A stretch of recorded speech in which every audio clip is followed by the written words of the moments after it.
Okay, in this video we'll be talking about stationary points and continuing on in our series on calculus. Okay. The objectives of this video are to show you how to find and classify stationary points and also to show how to solve optimization problems. Okay, so what are stationary points first of all? Most of the time when we're looking at curves we are looking at specific characteristics of the curve, and a lot of times what turns out to be useful is maximum points and minimum points. Okay, and we can do this, we can find these points not just by graphing, but we could also find them without graphing by using the idea of tangent lines or the derivative. Okay, so a stationary point, what is a stationary point? A stationary point of a function is basically where the derivative of that function, the slope of the tangent line, is 0. Okay? So the gradient of the tangent to the function at any stationary point is always 0. Okay? A stationary point can be two big types of points. They can either be turning points or stationary inflection points. Okay?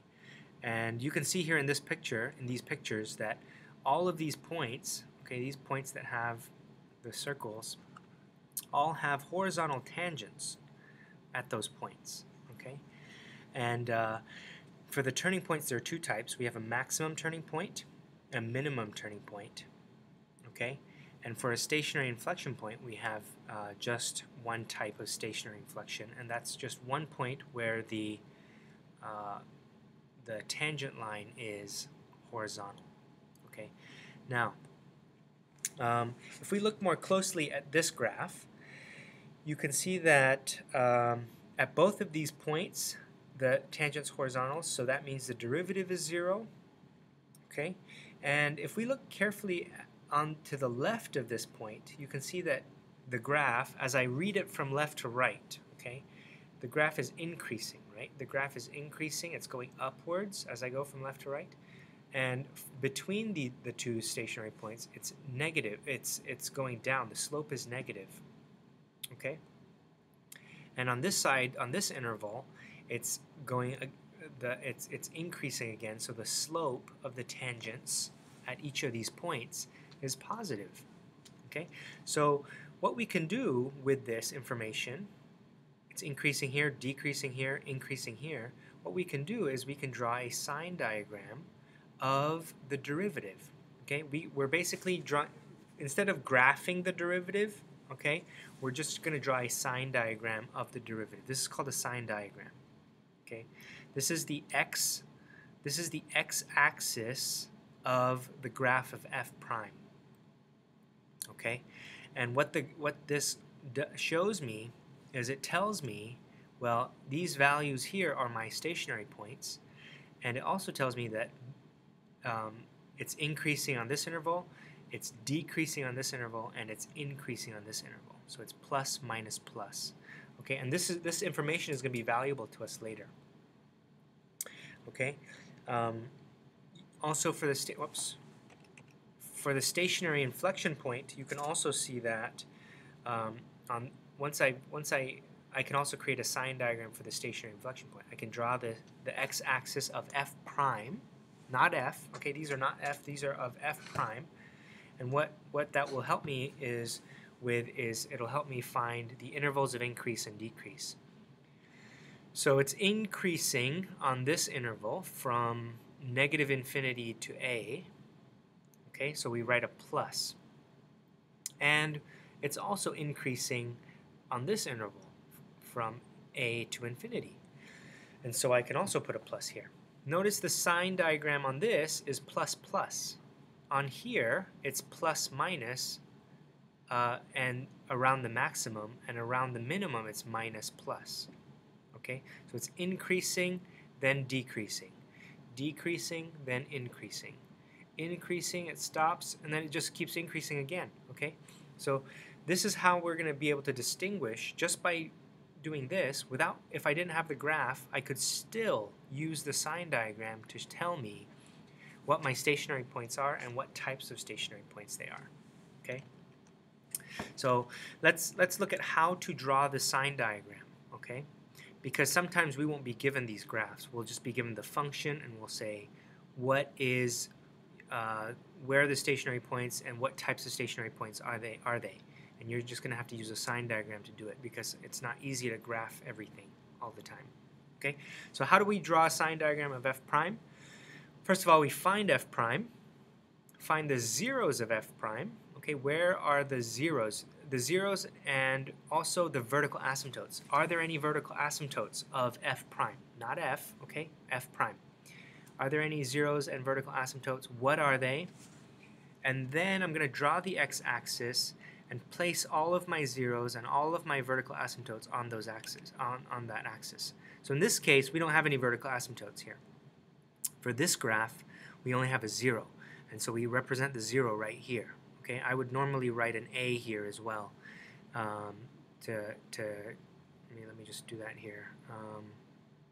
Okay, normally we would write an A here as well to indicate what number that was. If this was, let's say that was the 0.1 something and this was like 3 something, okay?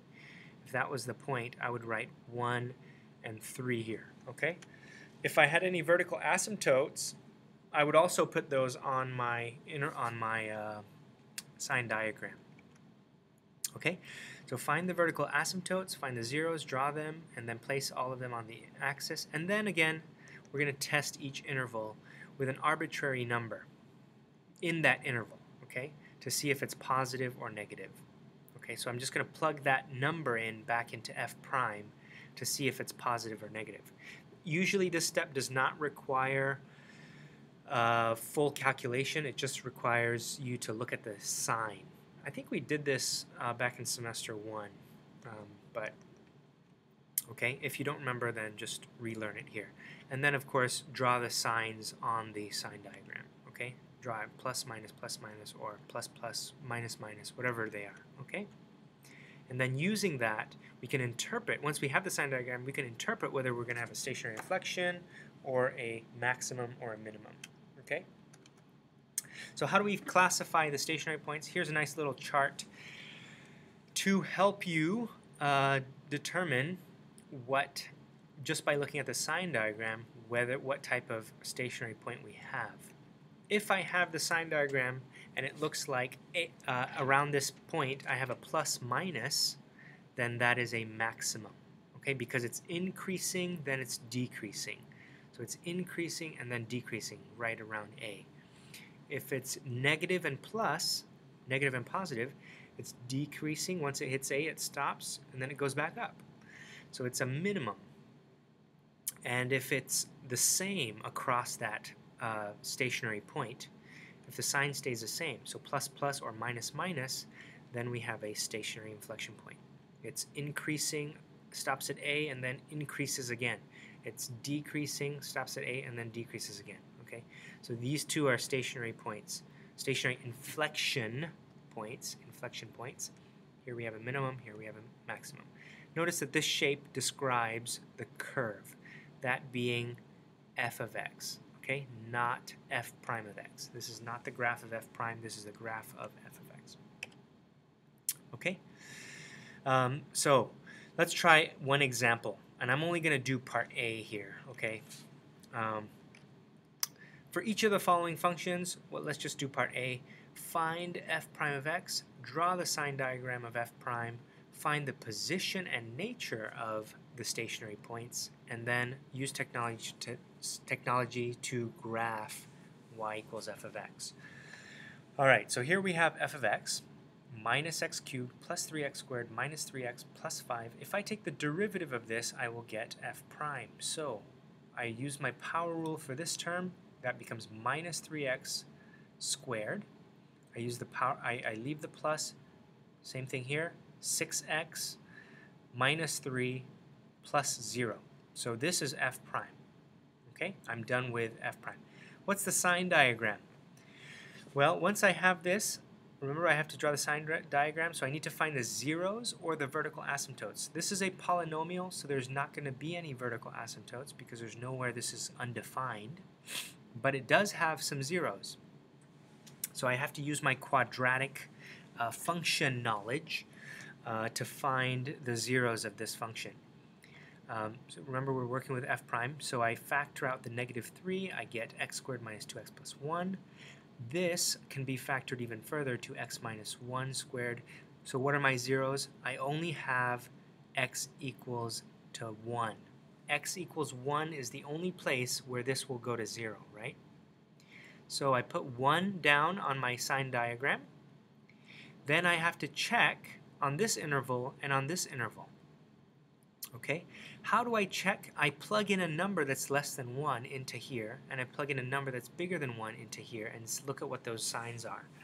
Okay, if you look carefully here, no matter what number I put in here, it's going to become positive because it's squared. Okay, so if I put 0, I would get something squared, which is positive, and then I have a negative, so it's going to be negative in total. Same thing if I put a 2 in, I'd get something positive times a negative, so that's negative. So this would be my sign diagram. Okay, this part is not part of the sign diagram, okay, but it does help me look at what's happening to the curve around 1.